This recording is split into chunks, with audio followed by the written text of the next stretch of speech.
Welcome, guys, to yet another edition of Still Uncaptured with me, Ndumiso Ngcobo iqadi la komnamatha naseHamasteli, and I am with Kgomotso Matsunyane. Welcome to the show. Right, this particular show for me, as a father to three boys, is particularly close to my heart. You and I have been friends for a very long time. You know my struggles with my boys and everything that has happened. You have three boys, right? I've got three boys and a girl. And a right? girl, yeah. She always likes to say, Naminko.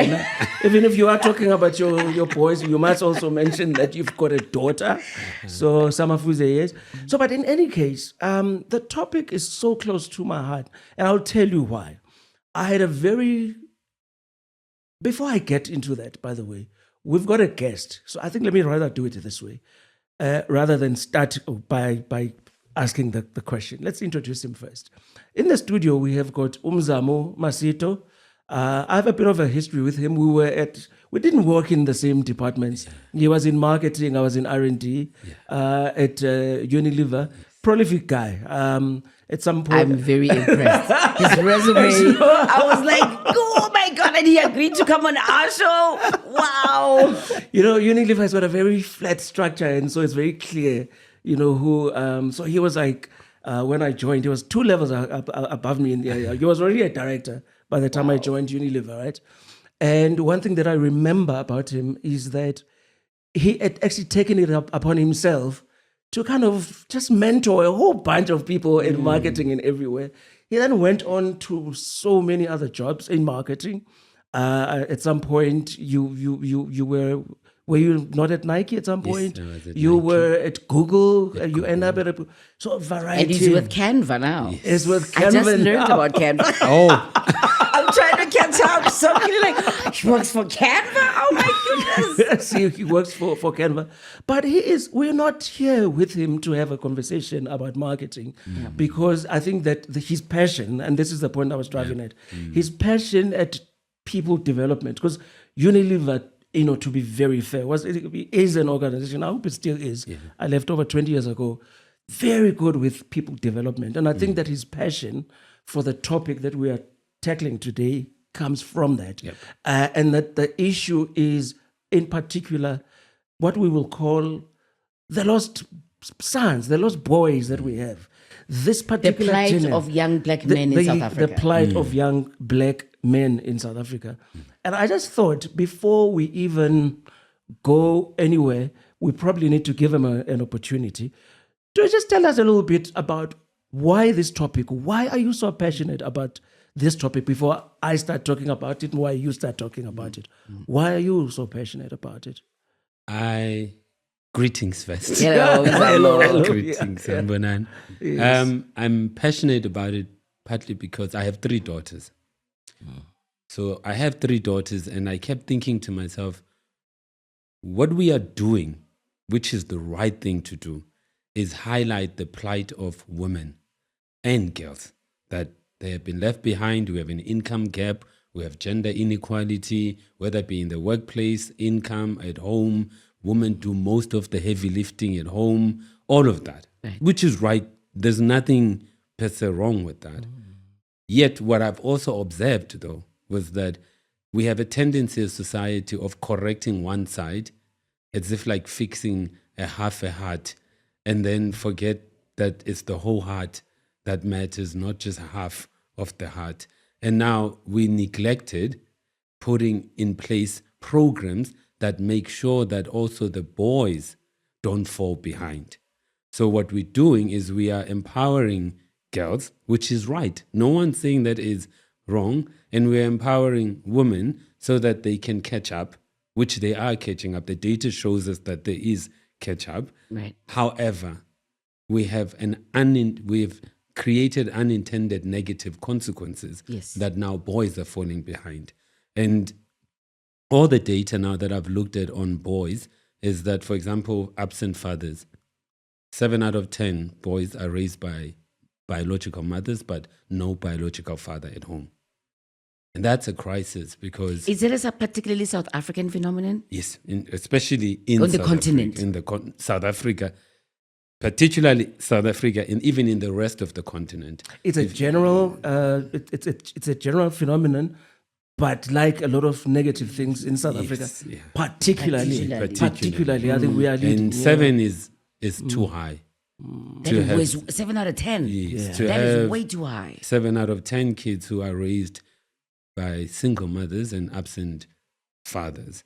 Right. And if any data that we looked at, whether it be sociology, anthropology, psychology, on the psychological effects of not having a father, which is the boy's number one wounding, is abandonment. And now that abandonment shows up and the boy bleeds on people who did not cut him.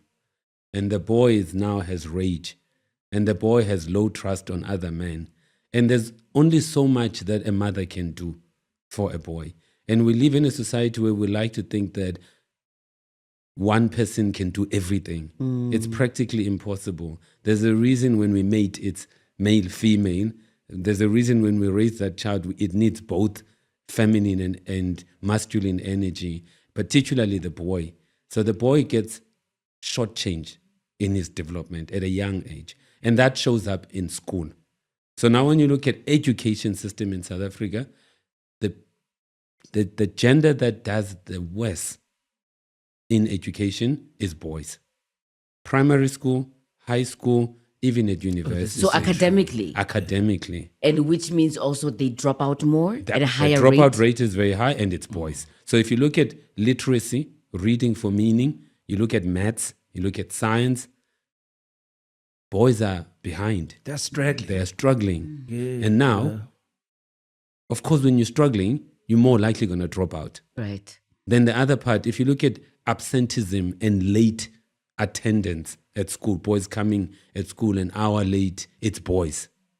So we have a crisis in the education system that boys, girls are actually doing very well. If you look at university, my daughter was graduating this year at UCT, and I was counting how many graduates in science, in maths, in commerce, and I attend graduation just to go sit there and do a count. Yeah. Over 60% of the graduates in there are women. Black, over 8 are women. Yeah. So when my firstborn Tobego also was graduating at Howard College, he was possibly something like 10 to 15%. Yeah. The rest of it, 85% were women. So we have this now. Education is fundamental.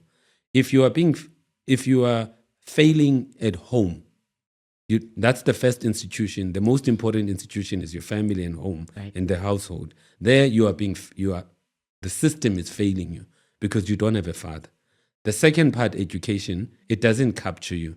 You are sinking in education as a boy and you are not doing well. What even makes it worse, when I was in primary school in Gugulethu or Khayelitsha or Cape Flats, I would say close to 50% of the teachers were men.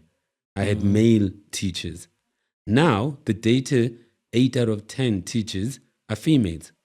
Even worse in primary school. The majority of teachers are However, females. you also make the point that in as much as teaching is considered very much a female profession, the principals, ironically, end up being male. Which is something that needs to be fixed because that is just wrong, because to be a teacher now means to be female, but to be a principal means to be male.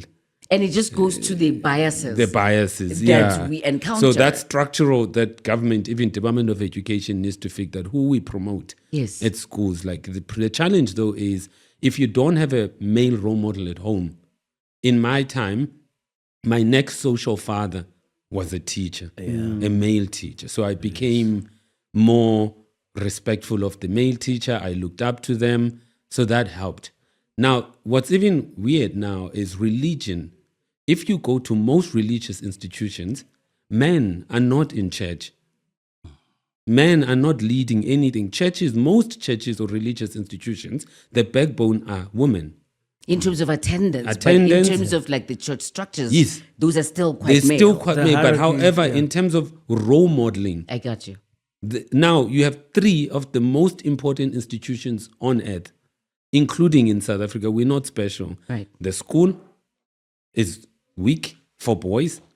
The home is weak for boys.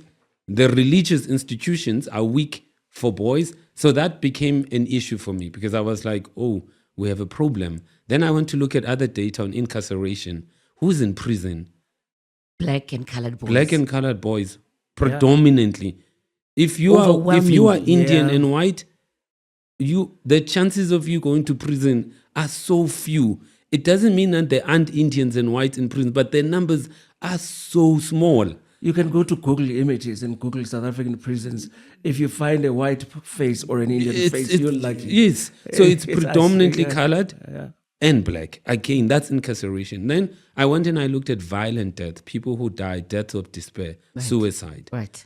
And in suicide, South Africa, predominantly people who complete suicide, not ideate, not think, plan, which women in globally ideate more, plan more, attempt more, 3 to 5 times more than men. But completed suicide is men. Successful suicide is men. People who die, who don't just ideate, attempt, or they kill themselves, is men. And I did that partly because my brother committed suicide. He hanged himself. But not only he hanged himself, he hanged his son first. He hanged his son and then he hanged himself. How so old that was his immediately son? He was 8, 9. So that already for me was, okay, we have another problem again. Like in terms of, and the dominant data in South Africa of suicide is actually predominantly black boys and colored. So the entire mostly killed by other black and colored. And that would be violent deaths. Yeah. So now if you look at either than suicide and then you look at violent deaths, who's dying from homicide in South Africa? If I go and look at the police deaths, 8 out of 10 people who die from violent deaths are men. Right. Black Killed, men. killed by other black men. Right. And mostly a friend and someone they know and drunk or high. Usually alcohol is involved. Yes. Some so substance now, involved. what then immediately says to me is, I struggle a lot when I hear, especially the feminist movement, when it immediately says, it sort of flattens and gives an explanation to something complicated and complex and chaotic and say, oh, everything is because it's patriarchy, or everything is because it's toxic masculinity. And I'm like, yeah, it might be one of the variables, but I'm not sure it is the only variable that leads to women oppression. Because the same things that are oppressing women are also oppressing men. So men are dying from other men. So which means the toxic parts of masculinity are also toxic to men. So men are also scared of the same men that women are scared of. If you are scared of that guy, 9 out of 10, I'm also scared of the same guy, because both our systems, neurologically and biologically, are wired for survival, and we know who looks dangerous. We know who is dangerous. When we know who is dangerous. Even when we walk in the streets in the township, both of us, we know who looks like, here, I'm not safe. Even I have the same biological, neurological system. So then I thought, if I just look at these parts, home, education, health, incarceration, violent deaths, we are not doing well. Boys are not doing well. So that then means that there is a problem and there's a crisis, and you cannot in this country as well take away race. Right. So the intersection between race and sex or gender go together. And then you also cannot take away class and income class. Right. If you grow poor, if you are given birth by a low income parent and you are a black boy, you are more in deep trouble than someone who's black middle class or upper class. You have a far better chance of transcending some of these issues I spoke about. Even though even a boy who's in an upper class black also has an absent father, but you don't have all the other challenges that someone who's living in scarcity has. So you are actually worse off if you are a boy and poor. Okay, so there's so much to chew on from what you've already said, right? So, and because we do have limited time, right? I do not want to get ahead of ourselves. But there's something you touched upon, which was, and this happened with me, when I was in then standard 5, grade 7, because there were more male teachers at school, So whatever inadequacies that my father had, and I was lucky that I grew up in a two-parent home, right? My father was there to the extent that he was there, right? Because also, there's that Joseph consider, but he was there, physically. No, but I mean, Shane, he also tried his best. When he was there, he really would take you down, sit you down and say, listen, do this and this. But the point that I'm making is that proxy father figure that you're talking about, right? And I had that in Standard 5 with Mr. Shadrach Mchali, and I had to look in the camera because I had to acknowledge him because I think in Sizulu, he had this thing where, and at the time, when I look back, I remember thinking, oh, this is a bit of patriarchal. He would actually let the girls go off first at 4:30 so that he can keep the boys for an hour and a half after school just to talk to us about manhood. Do this. He was a bit on the violent side. He's acknowledged that himself, and so on. But he did. The question is, you've articulated the problem so well, right? Towards the fixing of some of these things, because it seems to me that organizing boys in whatever way that you can organize them. You talked about the Boy Scouts organizing, because in KwaZulu we used to have regiments for boys. I do not want to get into the politics of Ulwaluko, but there's also that in the. What are some of these things that we really should be starting to do? So someone who's just listening to this podcast, so not even talking about organizations, how should we be navigating this situation? I think it also was to add on to that. I want to ask, where does one learn ubudota? Say now you acknowledge the fact that we're in this crisis. And as a rabid, radical African feminist, I know exactly what you're talking about in terms of where we push women. We just kind of we're talking about women. We're not talking about men. Do you know what I'm saying? And I think we've just come to a point now where the crisis is so big that it would be stupid to discount the insights that you've been able to get. But I want to know, where can we teach? If somebody's listening to this podcast right now, watching us, and genuinely was not fathered and wants to learn, what can I do? I don't know if it's something that you can Google. Where can men learn to father? I think for me, I'd still break it down to the institutions. So the institutions, which is home. There, even if there's a single mother, there are certain things also the mother needs to stop doing. Right. Because they injure young boys unintentionally. No mother wakes up intending to injure their boys. But because they are wounded themselves. Because they themselves are angry, rightly so. Most of the time, men, yes, we assholes, we've done wrong, we've done things that hurt. And now, instead of being angry at the person who's injured you, you're now angry at the innocent soul who looks like their father. Especially if you look like your father. You are in deep shit. If you look like your father, because the mother just looks at you and just and then the first thing mothers needs to stop saying is, we have fana no tata. I mean, just like your father. Who wants to be told that when the guy's not here? And when we talk smack about the guy all the time. And the second part. So I'm the asshole. Yes. So what the child is hearing is not, my father is an asshole. They are hearing, me and my father are assholes. Can I tell you also that's for girls? I grew up in that kind of environment and I got serious daddy issues as a result. You see? But I constantly kept hearing your father's this. And I took it so personally because whatever asshole my father was, I adored him. Exactly. So that's the first part for me. I would say, I'm not saying let's stop being angry. I'm just saying let's be careful who are we angry to or at. Because now, when two elephants fight, the grass suffers. The most person who's kind of injured by all of this is the young kid, the boy. So let's start there at home. The second one is, I remember saying this to my sister, the father of her child is absent.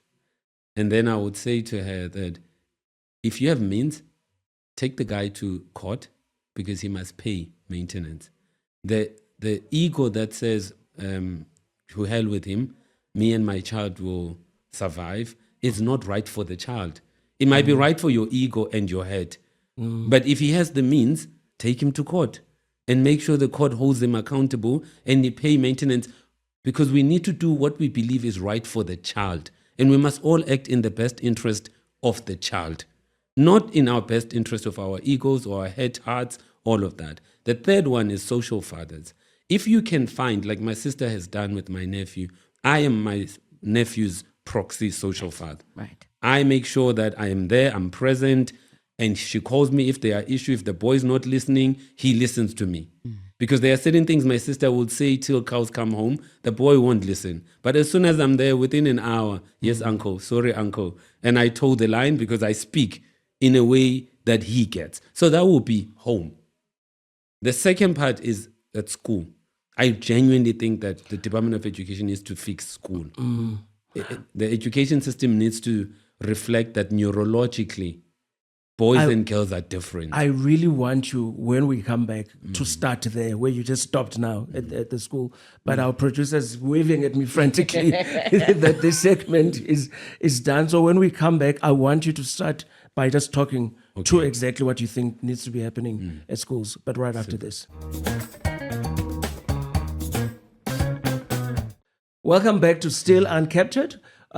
With me, Ndumiso Ngcobo, Kgomotso Matsunyane, and we're still in conversation, having a fascinating conversation. I'm now wishing we had like 3 hours to do this, right? With Dr. Mzamo Masito. That's very important to say. And you, before we went away, you were still talking about all the kinds of interventions where you, in the institutions really, where you believe should be the core face of the interventions we require in order to start fixing the issue around our lost boys, our children that seem to be wandering aimlessly. You are still talking about the school system. Yes, I think the school system, we now know, because we've got enough data on how the brain works and how boys' brain development versus girls' development is different. I know we live in a society that likes to act like we are equal, but actually biologically we're not. Girls develop faster than boys, even biologically. Girls have more emotional vocabulary. By the time they turn 6 or 7, they can name a feeling. They can point to it. Boys, it's I'm grand, I'm okay. And it ends there. We are stunted, emotionally stunted. And at school, I feel like the way the school is structured and designed, from primary school all the way to end of grade 12, it's structured, it favors girls. Biologically and neurologically favors girls. And there has to be more studies done by the Department of Education to say, how do we create more playtime at school? How do we make school more also wired for boys? How they think, how they learn, how they solve problems. And sometimes you find like majority of boys love things, not people.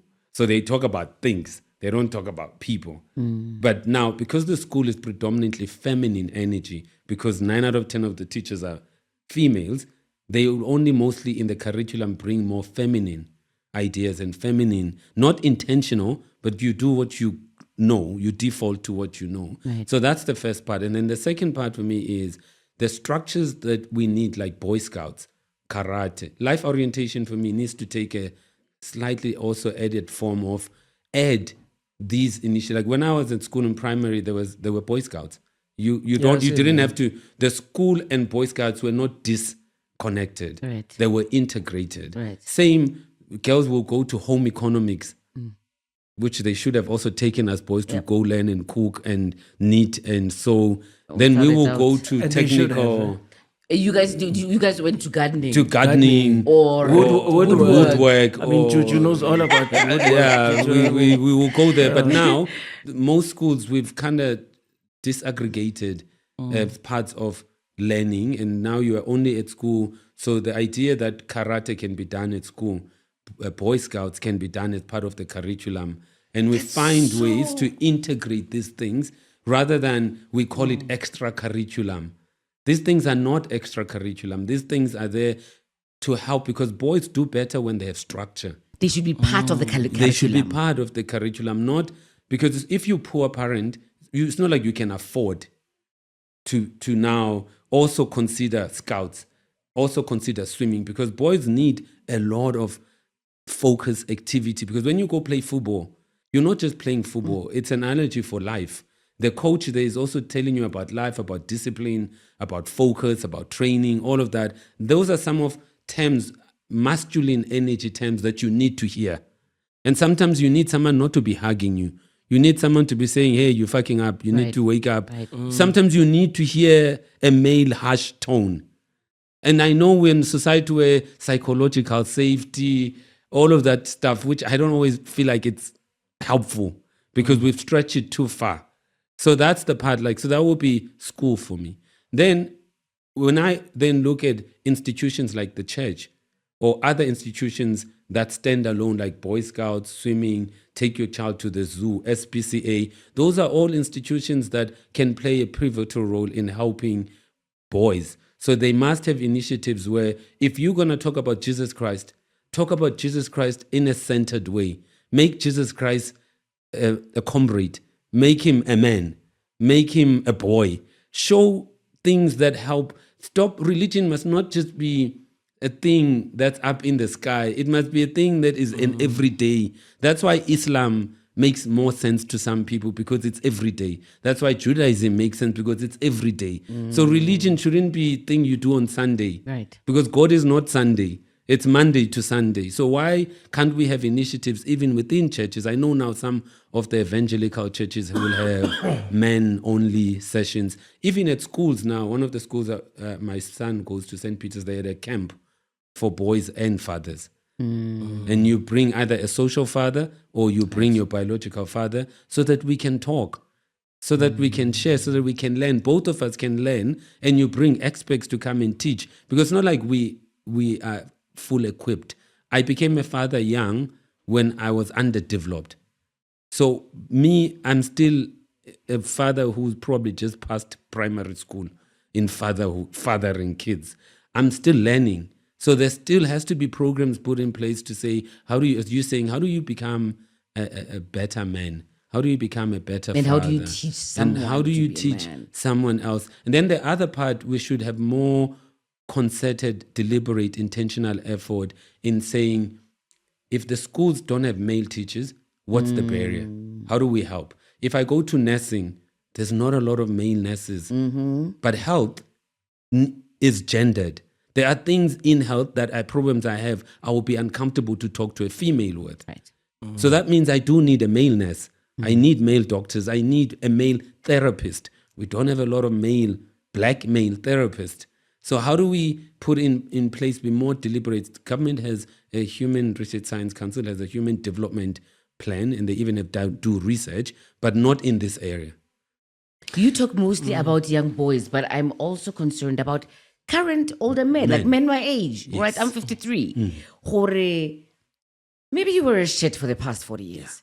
You know, let's just say you were not an example of a good father. Mari, you want to change. There's something in you before you die for the next 30 years of your life. You decide, you know what? I was not an exemplary father, but I'd like to do better because I'm fascinated by the fact that black men think they can just walk out on a family.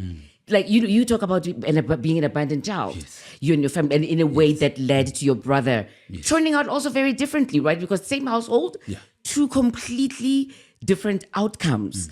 For men who are already mature, let's say, is there hope? Can you change in your adulthood? Because from the numbers that you're telling us now, I'm worried there's not enough current men to teach the next generation. How many of these proxy social fathers that you mentioned that we need to have if you're a mother raising children, how many of those proxy fathers can we have? Because the ones whose responsibility it is kind of think it kind of walked away. Do we let them just get away with that, or can we try bring them into the fold for them to also become better parents in adulthood? Definitely, no one in this area. Luckily, no one's ever late. You have you see grandparents. Like I see grandparents becoming even better men when they were not, when they were fathers. So which means there's hope. I was thinking just that as you were speaking, that like men do tend later in life when they've got grandparents to be much better grandparents than they were fathers. So which means there's hope. So that data on its own tells us that there's hope. Right. Then for me the other part is that I remember when I wanted to know more about being a man, and I started attending these events about men. Right. So there's a few events now in South Africa about men. Only men should attend, which helped me because I listened to other men. I'm like, oh, I'm not alone. We all have these issues.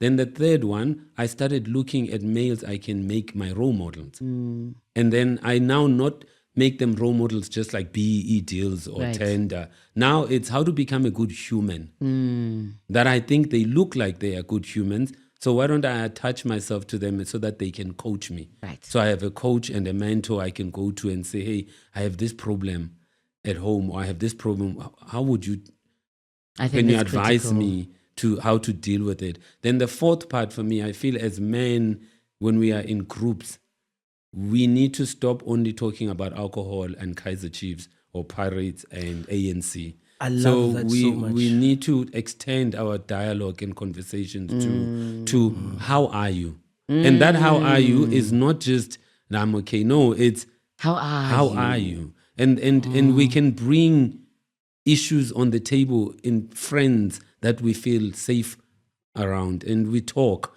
and we stop only talking about sport, alcohol, and women and politics, because those are the four and porn. Those are our things. Like they seem to be our dominant things in how our masculinity is shaped. Right. And whereas now we need to become even more deliberate. Like when I'm with my friends, I make a note that either in the beginning or as they get drunk, I'm going to say something that I know is uncomfortable but needs to be said. Something one of our friends did that was not kosher. Right. That was really not right. It was mistreatment or ill treatment of a child or their partner, but we bring it here and we talk about it, so that at least all of us, when we leave here, we didn't just talk about porn, politics, and women, and we also added something more. So those are some of the things I think we can do. And I love that so much, because I must say that I also underwent, particularly in the last, I'd say probably in the last 7-8 years,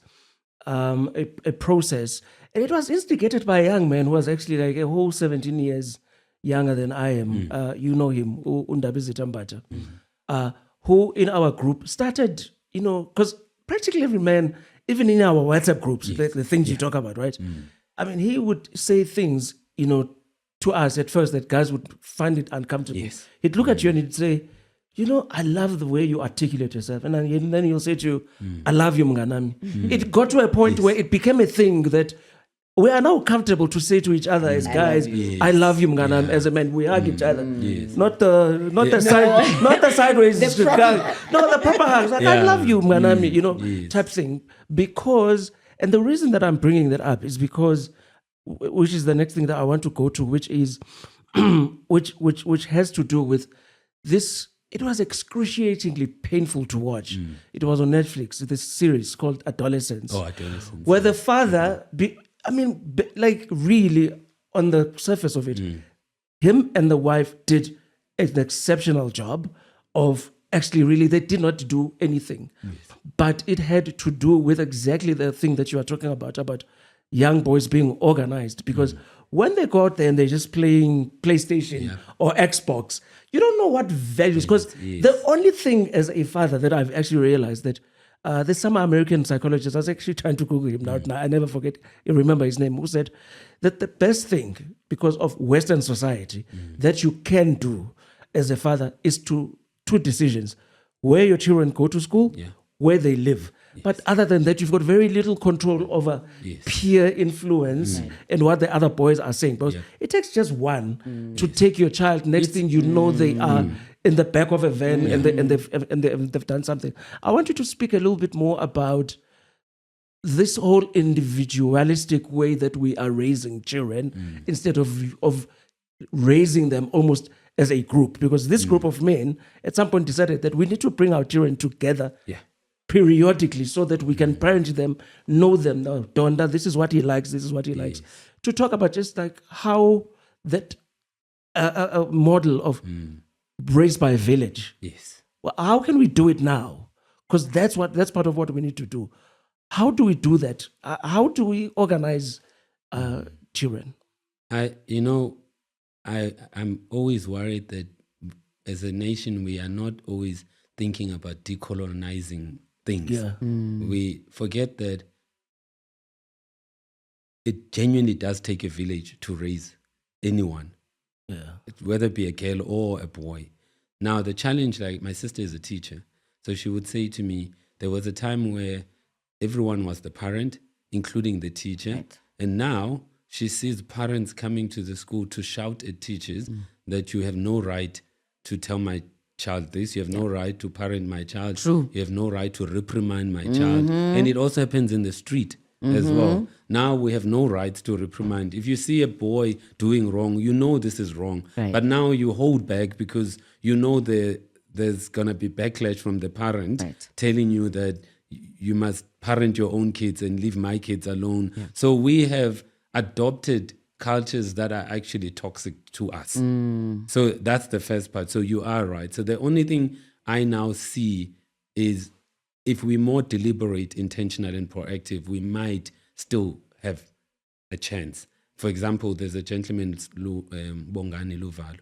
He runs an organization called Cool Dads. And he brings fathers in to do like camp picnics with your child, with even girl or boy, with your child, to talk about the issues about fathers. So it's an organized group where you go in. And so I still feel like there's a chance, but now it's only going to happen if we're more deliberate and intentional. For example, most black fathers, when they go watch a sports match, they don't take their kids. Most white fathers, when they go watch a match, they take their kids. You don't realize how much you've done just by your child, because kids learn by just watching, observing you, doing. So when you take your child to go watch Kaizer Chiefs or Pirates or Sundowns, you've done a lot more than a parent who you left your child and you went alone. The second part, if you look at middle class, upper class, white parents, if they go cycling, they will buy their kid a small bicycle to cycle with. So everything is they tag. We go run comrades, you leave your kids. You go run. So it's also partly us. So the unit of analysis here is the home. We should stop trying to fix it at a large scale. It's not going to happen. We should try to fix it at the unit of analysis, which is the home and your peer group. If you can influence your peer group, like you're saying now, you can hug, you can say, then the next phase is, are you social fathers? Do you know kids who need fathers? Are you going to those single mothers and offering to be a social father and offering that you can call me if you need something, if you need help with the child, or I can take your child. I'm taking my kids to football. Can I take your child to tag along with me? So now we are starting a movement, but we have to start it. I'm convinced now that no world changes and no country changes if the unit of analysis, which is home, and your small peer group doesn't change. We are all looking at a Messiah to come and save us, but we are actually the Messiah. But it starts at home. And also mothers in this case. If you're a single mother, you do have to accept that there are limitations to parenting alone. You say something very funny in a previous webinar that you did. You said you really don't like this thing of on Father's Day, mothers saying, yes, Happy Mother's Day and Father's Day. I really don't like Please it. It irritates that. me because I get where it's coming from, but I don't see it adding value to growing society. So when I see mothers on X or Insta and they'll be like, Happy Father's Day to me. And I'm like, yeah, but you made the bad choice.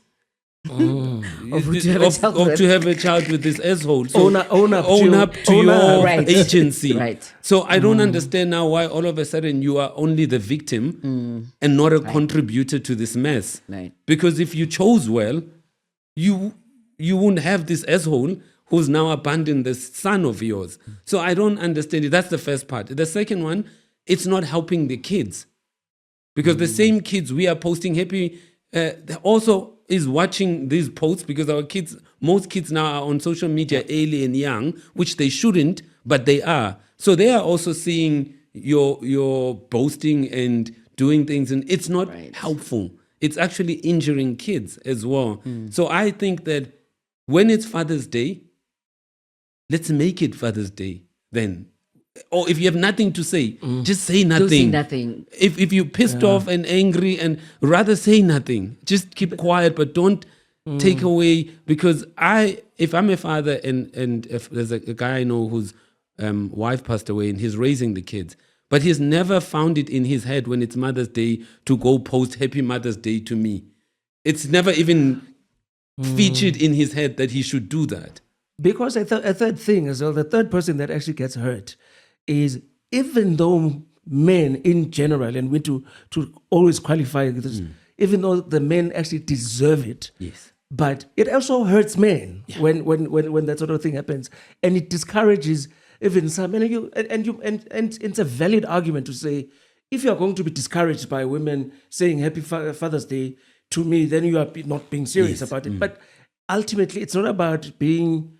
It's not about retribution. Yeah. It's about what are we doing to fix it? Because sometimes, as a man, is you do things and so on. So, for instance, you'll just be talking just generally about, hey, I was doing this with a kid, and then there's always going to be that comment from a snide comment from a woman saying, "Yo, must we now applaud fish for swimming?" Yeah. And you're just like, guys, I'm just doing the best that I can. I know I can be better, but it's hurtful when you I get it. really- And maybe I was guilty of that at some point. No. I've certainly said that in love. We're like, but I would say there might be something in a mother who holds so much back there, because it is so much more positive to tell their child about good things about their father. Here's what I believe. Not everybody is all good. Yes. Not everybody is all bad. Impossible. You were with this person having coitus at some point to produce a child. Therefore, there was something good out of that experience. Like, can you say positive things even about someone that is not necessarily... Like you say, first of all, if you don't have anything good to say, shut up. But secondly, make yourself be positive about this child's father, whether girl or boy, because it's really important to them. Because I find that some sisters will, because they're so hurt and broken by the male in their lives, male lover, partner, will do everything in their power to make the child hate their father and to keep the child away from the father. And literally, even if somebody's like physically problematic, I really don't think any child deserves to be kept away from their father, whatever your opinion is about them. Except like parental alienation is big. I've visited family courts and I'll be listening, like, just because I'm a social scientist and I love research and understanding what's going on. So I'll go in a family court and I'll listen. And the one of the biggest things at a family court is parental alienation. And mostly mothers using the child as a weapon of mass destruction, in this case, like of making sure that they hurt the father where they know he will hurt the most. Yeah. And the child tends to be that weapon. And it's not right, though. And I know it comes from a place of anger, hurt, because hurt people hurt other people. But in this case, you thinking you're hurting the guy, but the person who's hurting and bruised the most is the child you love the most. So which is the weirdest part? Like, is the person you love the most, you are hurting the most, and you don't see it at that time because you're angry, you hurt, and it's an irrational behavior. Your brain is in conflict with your emotions and your feelings, and you're doing everything that is wrong for the child. So that's something also that I feel like we need to find a way of not excusing men from when they do wrong. And we should hold men accountable when they do wrong. Absolutely. We should also need to find a way, though, that the child is not used in any of this issue between two elephants fighting and two adults fighting. This is the part for me, I'm like, everyone needs to act in the best interest of the child, whether it be a girl or a boy. All right. This is a very good opportunity for us just to take a bit of a breather. And then when we come back, we'll wrap up our conversation. Please, guys, engage with us as you have been. It's been overwhelming. We are going to come to all the comments because people keep on talking about all the conversations because people want to be part of these conversations. But we'll continue with this conversation with Dr. Mzamo Masito when we return. Welcome back to Still Uncaptured, and we are still in conversation with Dr. Mzamo Masito, and we are wrapping up this fascinating conversation around boys and men, actually men as well, like And the crisis that it is. and then the crisis around masculinity, actually, like around men, and so on. But sticking to that word, right? A lot of problems. You talk a lot about this, about the fact that what a lot of men, and you've said this in the past as well, when you've said, you were talking about the fact that women are afraid that men will kill them, but men are always afraid that women will Humiliate. That word, humiliation, right? So part of the crisis that we have around manhood, you talked a little bit about that sense of what I call inadequacy. Men suffer a lot. Can we acknowledge this? Yes. Men suffer from a lot of inadequacies because of that. Development, emotional development tends to be stunted.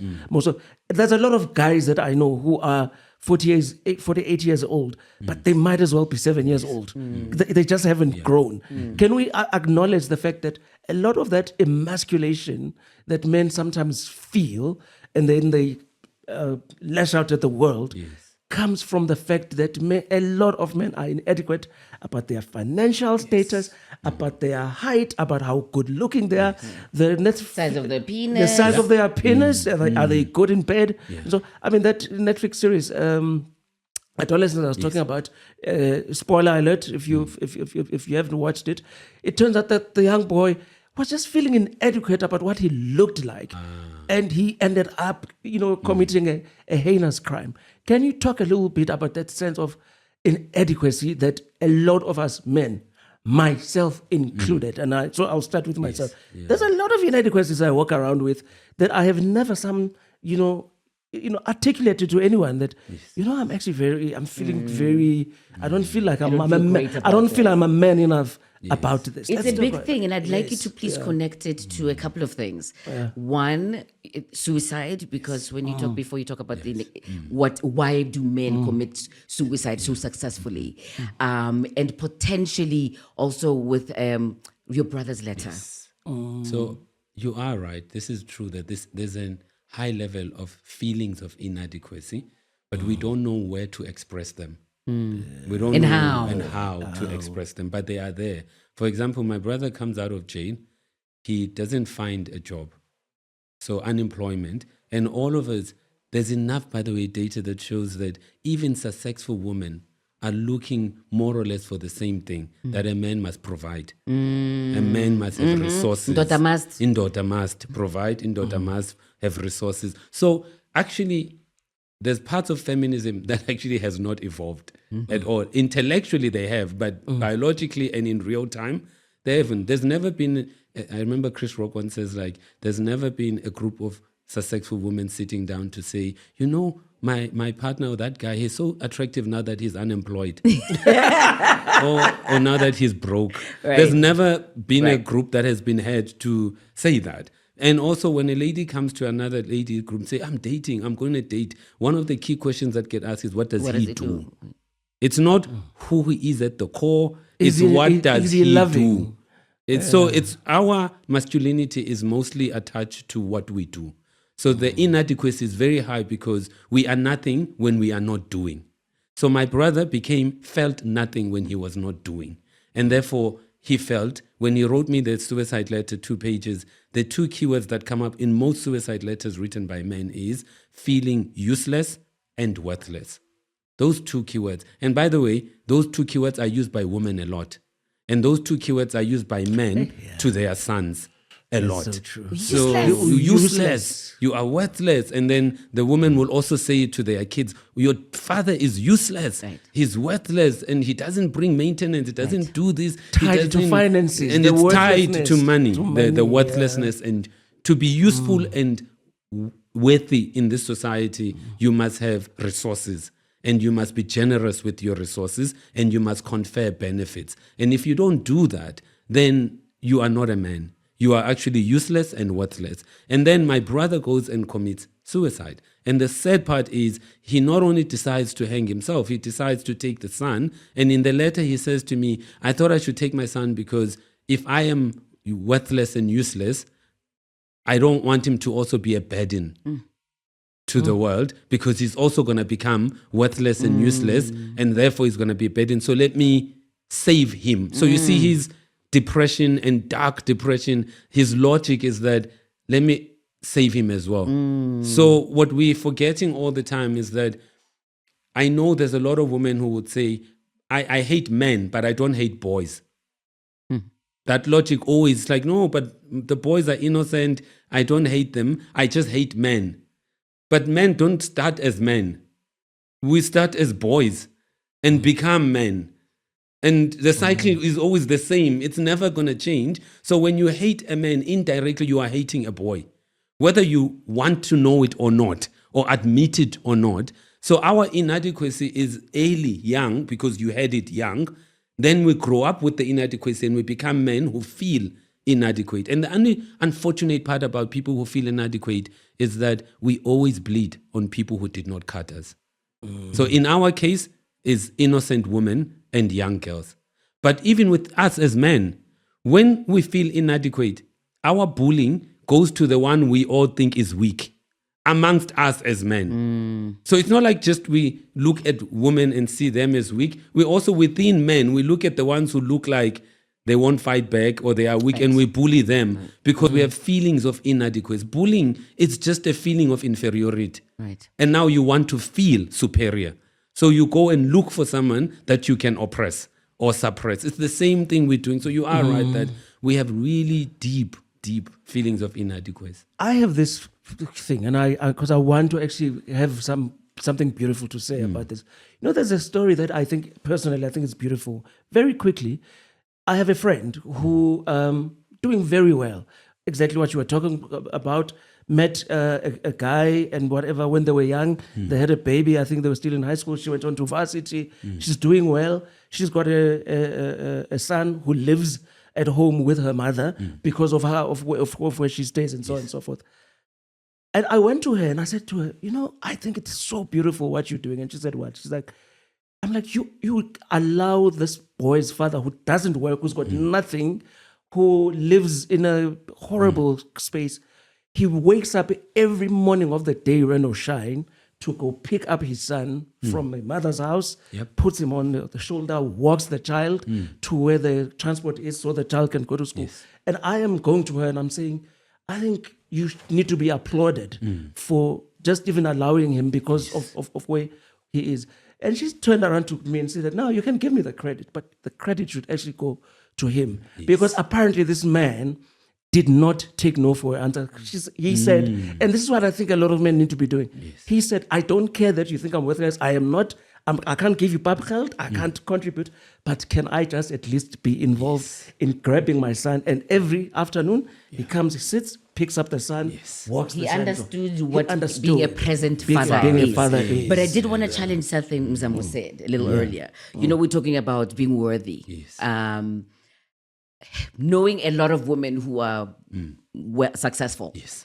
I will also tell you that I know too many cases where women really don't mind dating beneath their paychecks. Okay. I find that it's not as big of a deal for a lot of women as men think it is. I haven't seen too many of those women. I have to be with them. I see too many.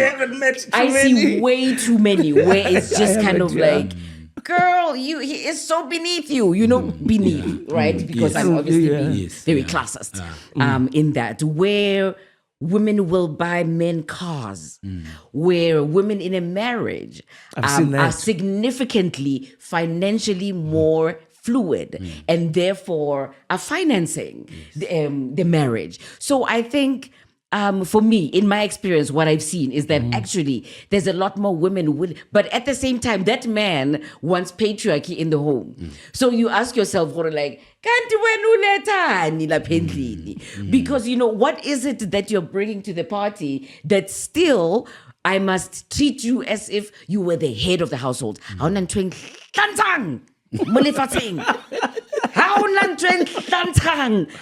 as this thing, everyone head Head of the house. I don't get that. And I'd be curious to hear if it's something that what you think about that in terms of that hierarchy, because I rejected with the contempt that I feel.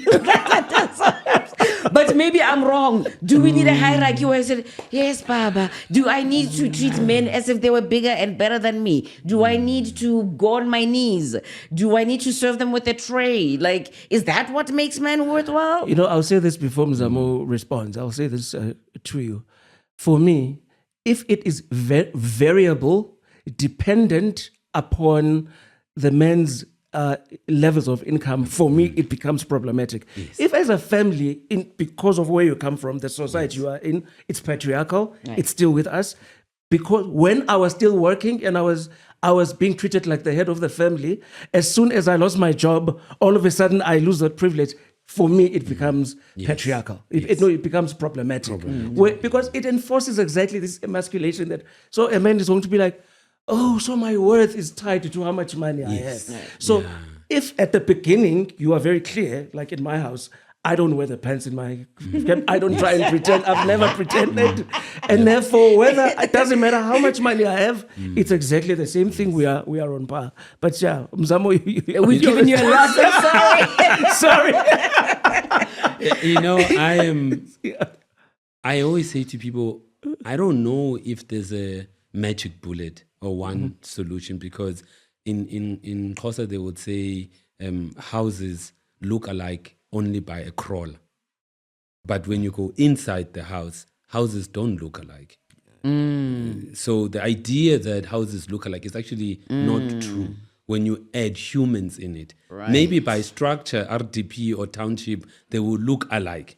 But when you go inside that home and look at its dynamics, they don't. I mean, I used to be in KZN, Ladysmith and Eightfall, Mnambit, and one of my great mentors, the traditional healer, Ndwandwe, I would watch him, how he dealt with his many wives. And in that village, this is hardcore masculinity, patriarchy, but he woke up, he went and fetched the water. And he told his woman, you don't fetch water, I'll do it for you. He went and did tasks that were seen as women, as gendered roles. And his argument to me was, houses only look similar by crawl only. But inside, you do what works for yourselves inside. So that's why for me, I'm always convinced that the unit of analysis is what happens inside your home. The agreements you make that are not publicized. The agreements you make with your partner that are not publicized. We have a tendency of public agreements, that we focus on public agreements, but there are many private agreements at homes that we should focus on. Like in my case, I said to my partner that the issue here is I don't know love, but I do know the code called respect and loyalty. I grew up with drug dealers, gangsters. I can sense and smell disrespect from afar. But absence of love, I'm dumb. So I will only maybe 6 months, 9 months figure that, hey, I'm not loved. But am I disrespected? I'll know it in 2 seconds. Right. Because that's a code I live by and I know it very well. So when we are in this house, what I'm asking for is division of labor. Right. So we are having an agreement on who does what here. Right. Who has the final Nothing decision. is assumed. Nothing is assumed in this house. Yep. Who has the final decision? Who gets informed, notified in this house?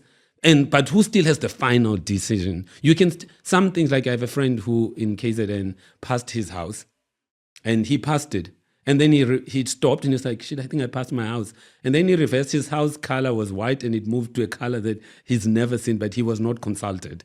And he felt emasculated. But the lady, who's highly successful, felt she took initiative. She was proactive. But I said to her, but that's work. At work, how your CEO assesses you on initiative, proactiveness. But this is a household. A shared household. A shared household. Don't you think maybe consultation would have been a better... You still do, like my mother used to say, my father didn't wear the pants, my stepfather. My mother will wake up and suggest to my father an idea she's already decided. That, hey, we need to paint. And then my father wakes up and tells us, we're going to paint here. The guy didn't come up with the idea. And my mother also says, oh, there's a sale, here, paint. Then my father goes buy the paints. And he brings, my mother has already figured out who the painters are. Now, who painted the house? And my mother says sometimes she feels like we are so obsessed with not just the outcome. We are obsessed with the trophy, holding the trophy, and say me, I did, rather than obsessed with, did the house get painted? Right. Thank you. Next, what's the next project? So I'm with you on. I think for me, the unit of analysis is the home, and that unit of analysis, homes are never alike. They're not the same inside. People must make agreements that suits them. It's not, running a household is not a group assignment, guys. No, it's not a group assignment. Negotiate and create your own norms. If you come into my house and you're like, Uma Polovo, why Utebuho comes with a tray and goes on her knees and kills me, which would never happen. Good for you, Debs. Which would never happen. Right? But if you come into my house, and I know that you are part of a project, a larger project, as an African feminist and so on. But when it comes to relationships, guys, you cannot run relationships by national consensus, eh? No, listen, we need to wrap up. So I'm torn by so many things. I'm thinking, well, there's a couple of things. Yeah. One, please engage with us on our socials. Mine on Twitter, Instagram and TikTok. I'm Mzamo Matsu. I am at Ndumiso Ngcobo on Facebook, and I'm also I'm Ndumiso Ngcobo on Facebook and at Ndumiso Ngcobo on Twitter. And Mzamo, is there any way how people can reach you if they want to be part of this movement? I love the fact that you use the word movement because that's what we're hoping to kick up. And I don't know, Ndumiso, we're going to be having this Spotify live event. Yes. This would be potentially a contender. If you want this to be the conversation that we talked about, that we have the discussion about at the live event or whatever it is that we've discussed that you want to take further, please let us know in the socials. But how can people get in touch with you? I am part of an organization called African Men Care, which focuses on these issues.